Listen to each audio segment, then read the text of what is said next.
আসসালামু আলাইকুম। আজকে আমি আমার জীবনের আরেকটি ঘটনার কথা আপনাদের বলে শোনাবো।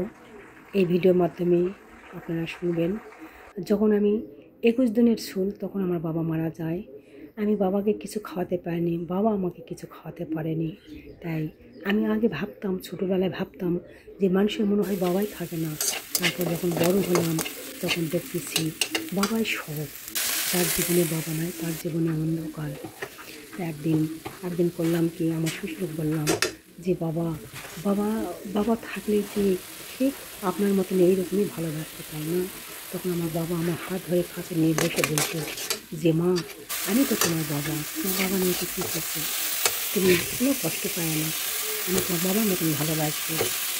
তখন আমার চোখের পানি দেখে আমার শাশুড়ি বললো, বৌমা তুমি কান্নাকাটি করে না। না মা, আমি কান্না করিনি। আমার বাবা নেয় তো শ্বশুরের এই ভালোবাসা দেখে আমার অন্তরটা জুড়ে গেল। তাই আজ মনে হচ্ছে যে আমার শ্বশুর নেয়, শ্বশুর থাকলে হয়তো রান্না করে খাওয়াতাম। শ্বশুরও চলে গেছে। আমার যে ভালোবাসার মানুষগুলো সবগুলোই একে একে আমার কাছ থেকে দূরে যাচ্ছে। শুধু আছে দুটা সন্তান। আরও জীবনের অনেক অনেক কাহিনী আমার জীবনে ঘটে আছে, যেটা একটা বই লিখলেও শেষ হবে না। তাই এই যে আজ কত ধরনের রান্না করতেছি, আমার শ্বশুর থাকলে খাওয়ালে খুব খুশি হতো।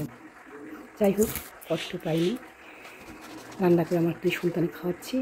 আপনারা ভালো থাকবেন, আমাকেও ভালো রাখবেন। আল্লাহ হাফেজ।